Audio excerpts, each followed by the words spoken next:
So we know that there are certainly a lot of misconceptions taught in Christian circles, but I want to examine what is commonly believed, and perhaps that you believe at the moment, about what happens after you die.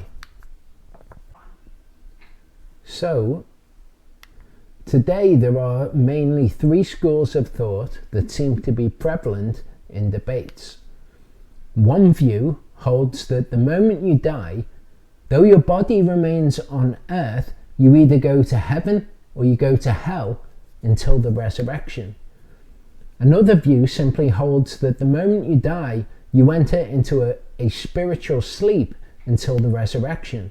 The third view holds that the spirit returns to Yehovah, yet the spirit has no consciousness. But these things are not carefully distinguished one from another with scripture, so they think of the spirit as the soul and whatever else. Ideas of an intermediate state can be seen in the Catholic doctrine of purgatory. The Bible describes something different from each of these ideas, however. So the idea that we go to heaven is not something that we find in the Bible. You will never find in scripture an explanation or a description of us living in heaven.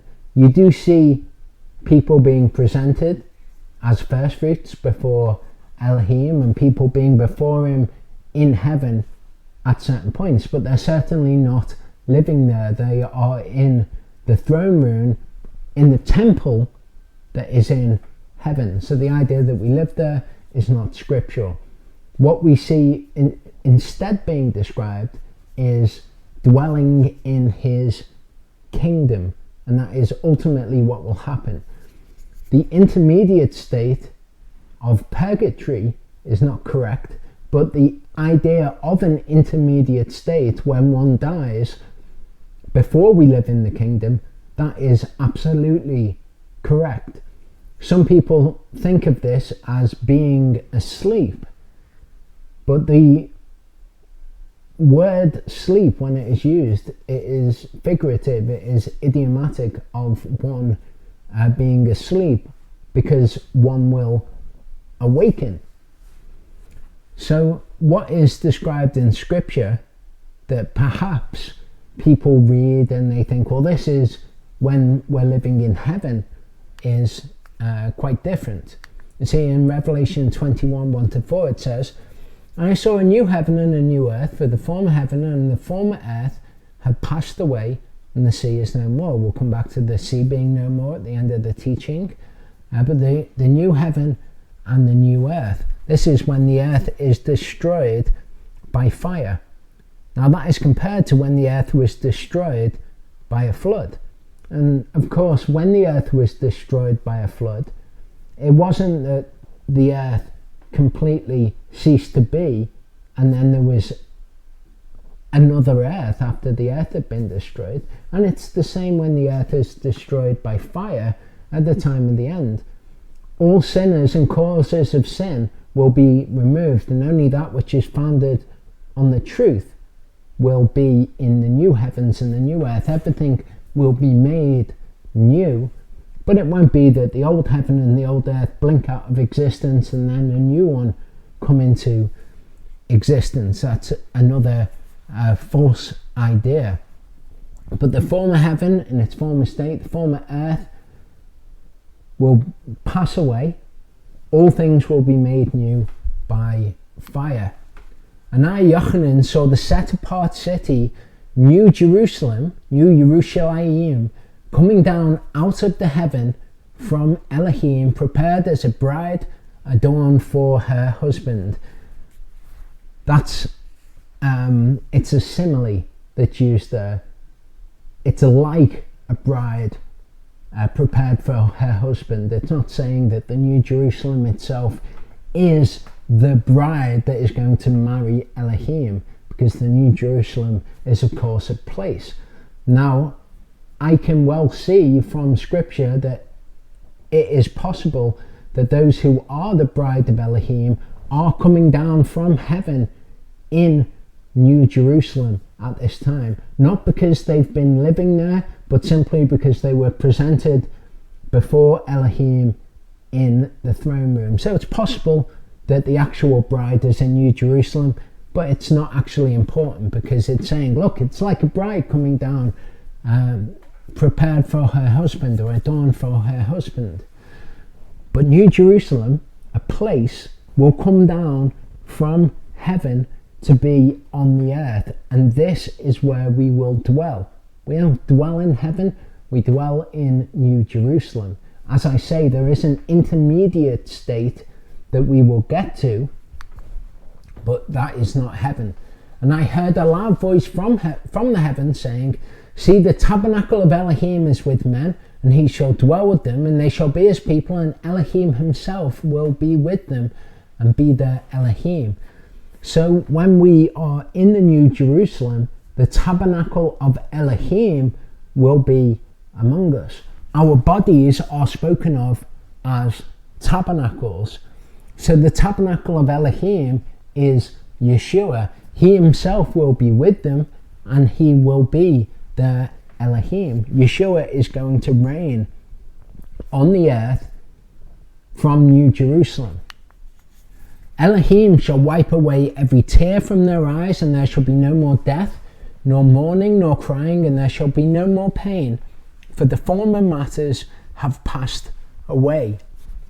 So when Christians read this, they can think, well, this is heaven, isn't it? This is, no more death, no more pain, no more suffering, no more mourning or crying. This is heaven. But it's not us living in heaven.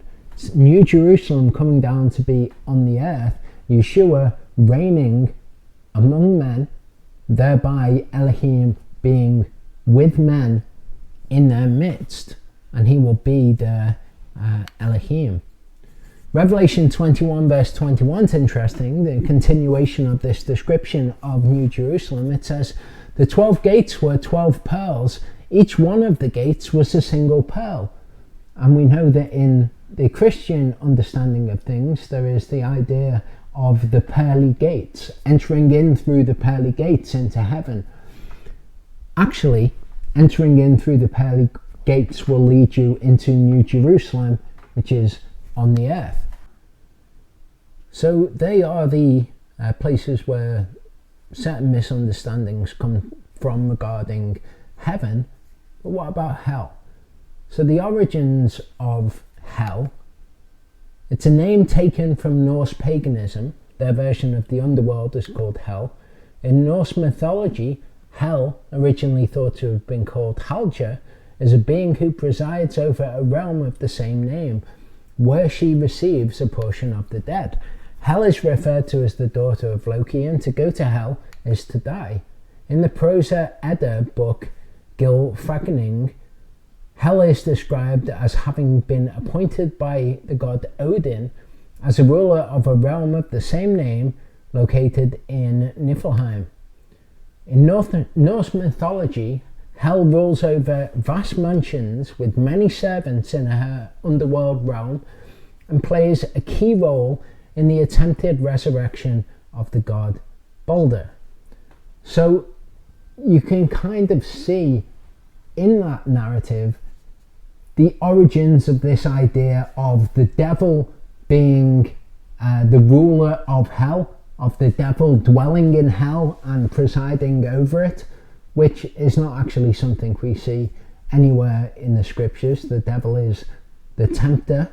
He is the one who comes to tempt us, to accuse us before the Father, and to then sift us as wheat.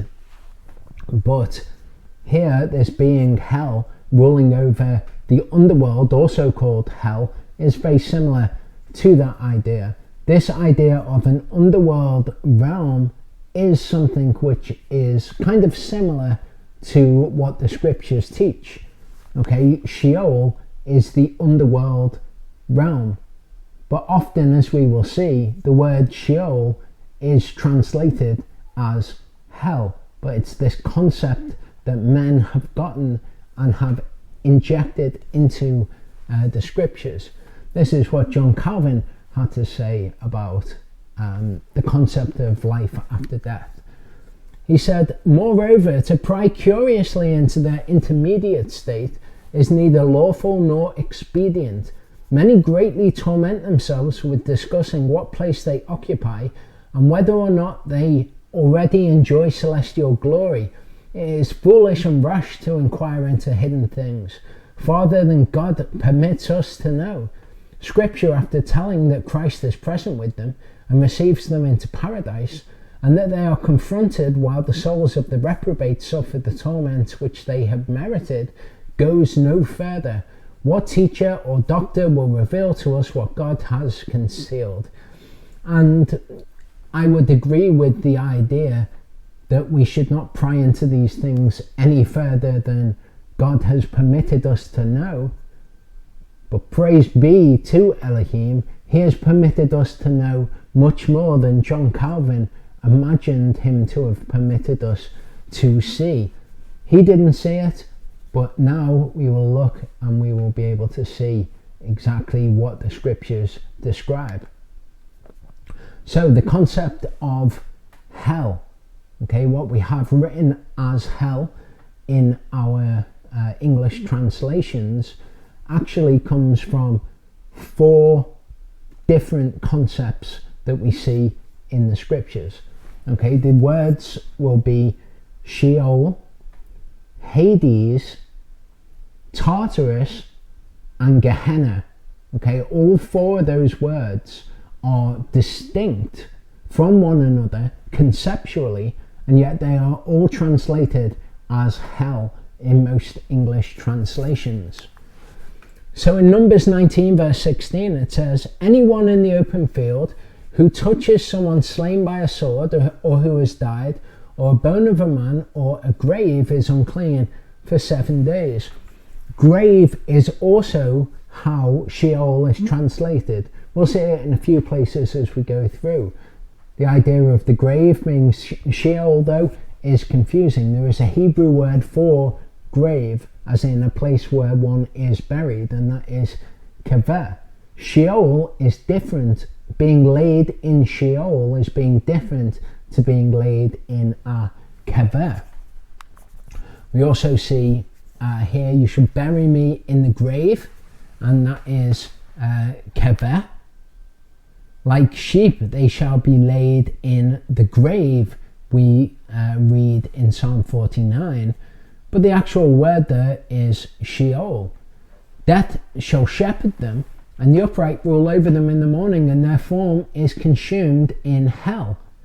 Again, it's not the word hell, it's just the word Sheol, far from their dwelling. So they're going to be laid in Sheol, and their form is consumed in Sheol. Okay, and this is talking about the wicked, their form being consumed in Sheol.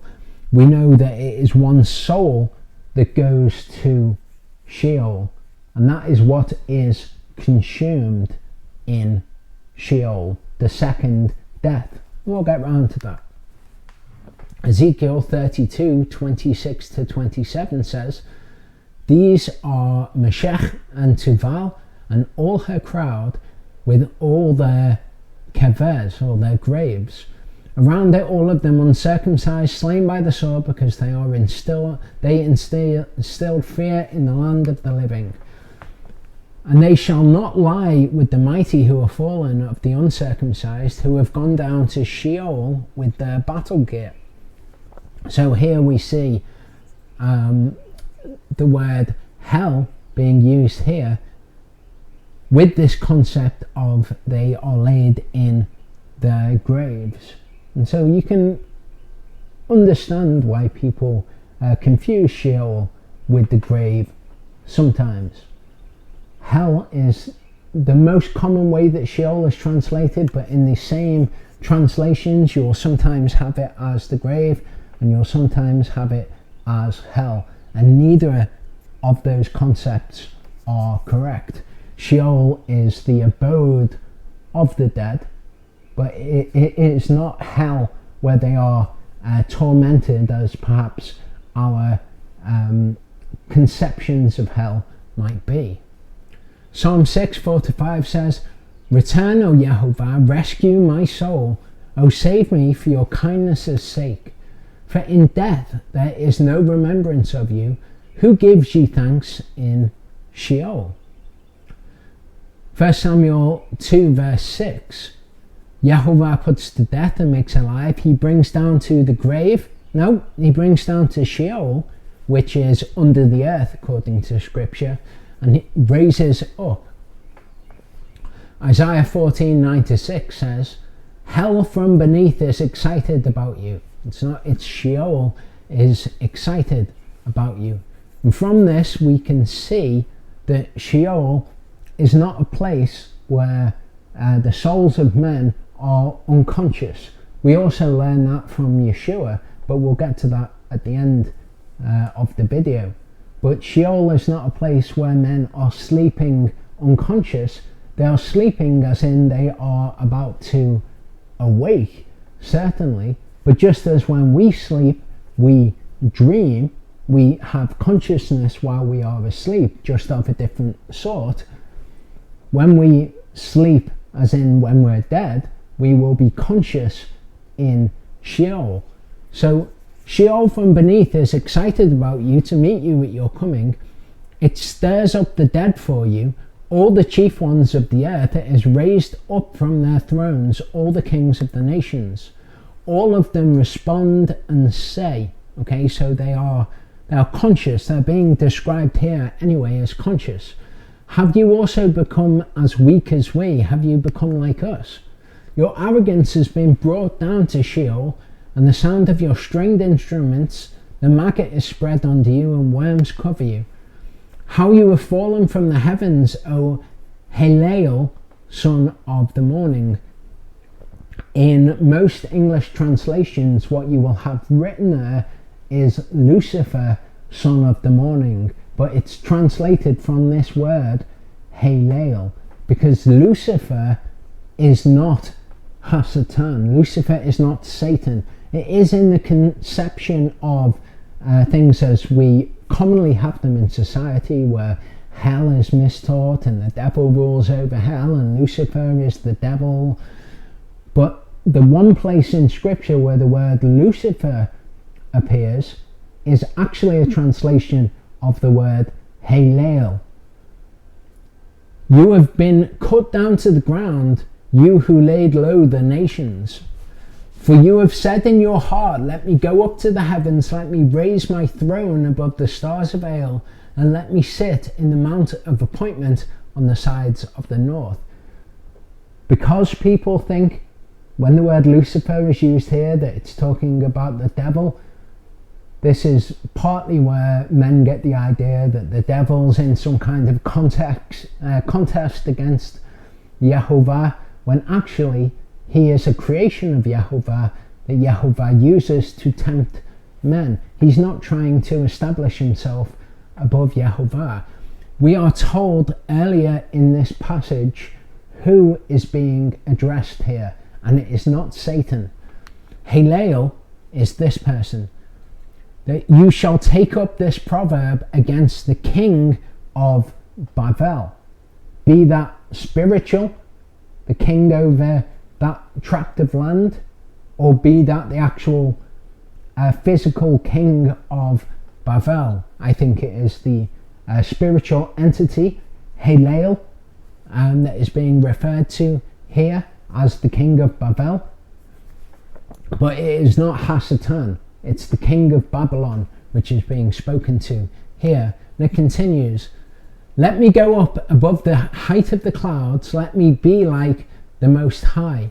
These are the aspirations of this being, be it the physical king or the spiritual king. These are his aspirations that are being described here, not Hasatan's.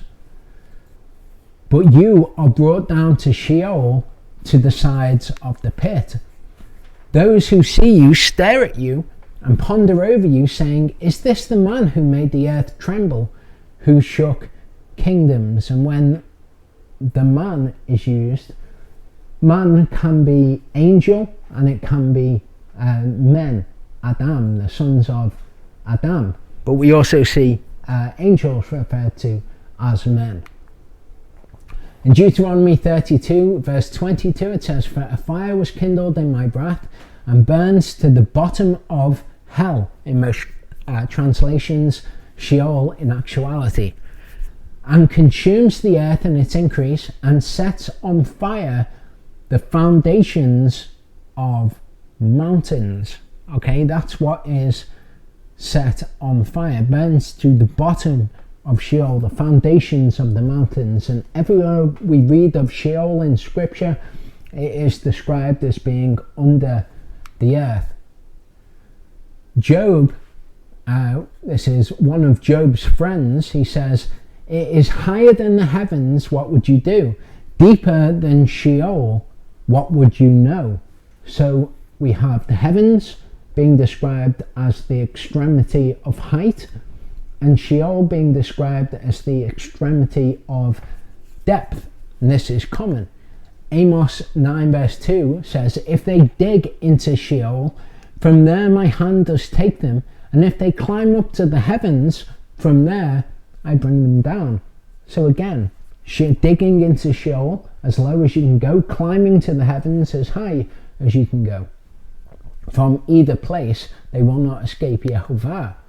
Psalm 141 verse 7 says, "Our bones are scattered at the mouth of hell," or the mouth of the grave, you might read sometimes. In actuality, the mouth of Sheol, "as when one ploughs and breaks up the earth." So Sheol is described in various places as having an entrance, as having a mouth, as having gates, as having a door.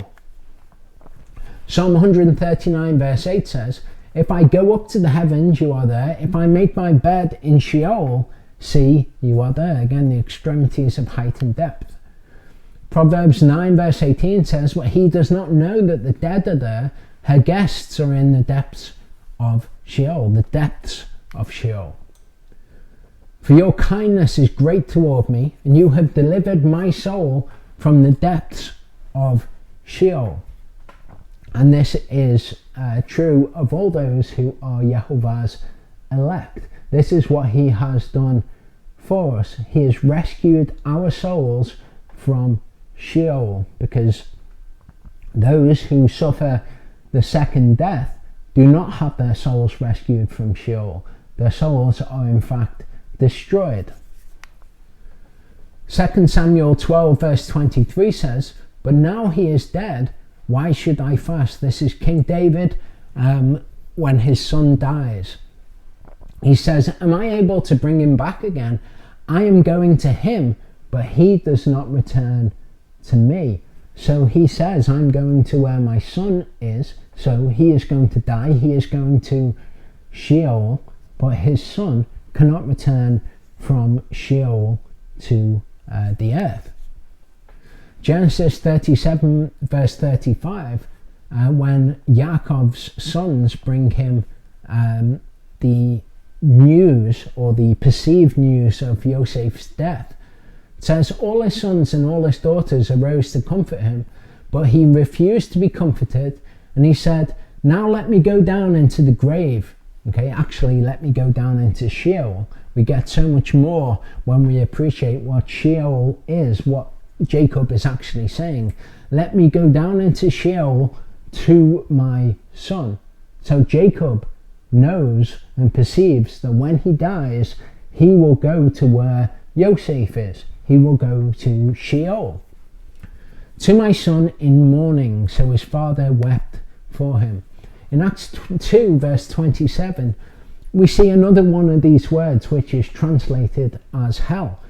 "You shall not leave my soul in hell." Okay, but it's the word Hades. Now this is interesting because this is written in Greek. In Greek there is the concept of Hades as the underworld, like the word would be hell in Norse. This concept of the underworld, which is prolific among many ancient traditions. But here the word Hades has been put because in Greek when we are translating the word Sheol, it is translated as Hades.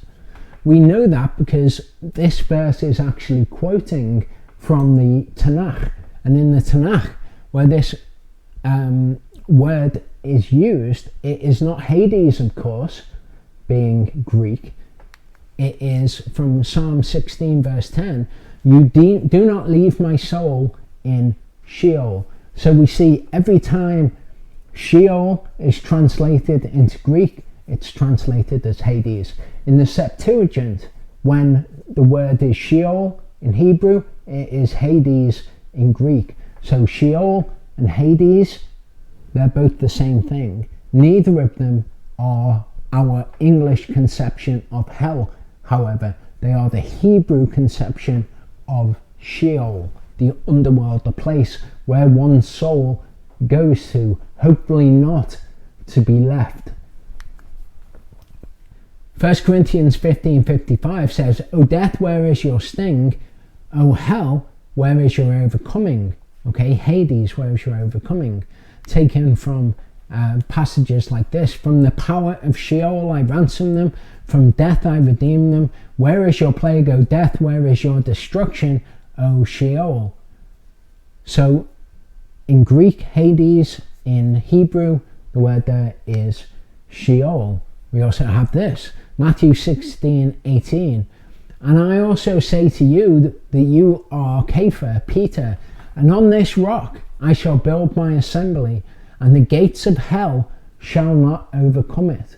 So people often think of this as referring to a defensive structure, like hell has gates, and the church is going to overcome the gates of hell and overthrow the gates of hell, the kingdom of Satan or the kingdom of Lucifer, all these false conceptions of what the Bible describes, these misconceptions. The gates of Hades, which in Hebrew would be the gates of Sheol, are discussed in the Tanakh. Isaiah 38 verse 10 says, I said, in the middle of my days I must depart. I am consigned to the gates of Sheol for the rest of my years. So the gates of Sheol are not things to keep the church out. They are rather to keep the souls in Sheol in. It has gates. I'm consigned to the gates of Sheol. Matthew 5:29-30 says, if your right eye causes you to stumble, pluck it out and throw it away from you, for it is better for you that one of your members perish than for your entire body to be thrown into hell. Does it say hell? No, it says Gehenna. That's the Greek word, or Gehenna. Also in verse 30, if your right hand causes you to stumble, cut it off and throw it away from you, for it is better that one of your members perish than that your entire body be thrown into Gehenna. So this is just another word translated as hell, which causes people to have misconceptions about hell. It's not hell, it's Gehenna. So what's Gehenna? So if we look on Blue Letter Bible, Strong's Concordance, we can see here, it says in the outline of biblical usage, hell is the place of the future punishment called Gehenna, or Gehenna of fire. This was originally the Valley of Hinnom, and that's important. It was originally the Valley of Hinnom, south of Jerusalem, where the filth and dead animals of the city were cast out and burned, a fit symbol of the wicked and their future destruction. So it's not talking about people being cast into flames to burn there forever. The idiom that is used by Yeshua was of a place where the rubbish, the refuse of the city, was thrown out and was burnt up and destroyed, which is what we will see happens to our soul if we are one of the wicked rather than one of the elect. That is the second death. What Gehenna refers to by idiom Gehenna is the lake of fire, where we are punished by eternal destruction. Not eternal destroying, eternal destruction, which is something of a finite period. You are destroyed. It's not something which endures forever. Again, this is another misconception, that because it's described as eternal, that it is something which endures forever. The actual destruction itself endures forever, rather than that is how one's destruction will be forever. We are told of the eternal fire which destroyed Sodom and Gomorrah. Sodom and Gomorrah are not still being destroyed. They were destroyed once and for all. So the destruction of our souls is the same. And objections that people might have, they might think of verses, well, what about this verse and what about that verse, and if we're destroyed, what about this? Various verses that people have, which are all perfectly reasonable for people to have in their heads, but I will look at them all in the second part of this teaching. So if you've got things that you think, well, that doesn't make sense to me because of this or because of that, bear with me, I will get there eventually. So the word Gehenna is in reference to this place, the Valley of Hinnom. Ge meaning valley in Hebrew. Ge Hinnom in Greek becomes Gehenna. And this place, the Valley of Hinnom, is known to us from Scripture. In Joshua 18 verse 16, we see there, that faces the Valley of the son of Hinnom, to give it its full title, which is in the Valley of the Rephaim on the north, and went down to the Valley of Hinnom. As we see here in Joshua 18 verse 16 in the Septuagint, the Valley of Hinnom is simply Gehenna, which is Ge, valley, Henna, Greek transliteration of Hinnom, Gehinnom. 1 Kings 11 verse 7 says, Then Shlomo built a high place for Chemosh, the abomination of Moab, on the hill that is before Yerushalayim, or in the presence of Yerushalayim. Before is the word panim in Hebrew. It's actually on the south side of Yerushalayim. It's not what we would think of as before. Perhaps it is what we would think of as before, just before it on the south side. That's where it was actually located. And for Molech, the abomination of the children of Ammon. So we see here Molech, or Moloch, is the god to whom people would sacrifice their children to be burnt up. These places, one such way that the children would be burnt up is they would be put onto the metal hands of a statue of Moloch or Chemosh, and it would be heated up until the baby was burnt up. So again, these things were in the Valley of Hinnom or in Gehenna. So again, there's this idea of things or people being burnt up. So when Yeshua refers to Gehenna, he is referring to this concept of being burnt up and destroyed. So he's saying it's better for one of your members of your body to perish than for your entire being to be burnt up. 1 Chronicles 28 verse 3 says, And he himself burned incense in the valley of the son of Hinnom, or Gehenna in Greek, and burnt his children in the fire, according to the abominations of the nation whom Yehovah dispossessed from before the children of Israel. So that is the practice to which Yeshua is referring, done in this place. And he made his sons pass through the fire in Gehenna.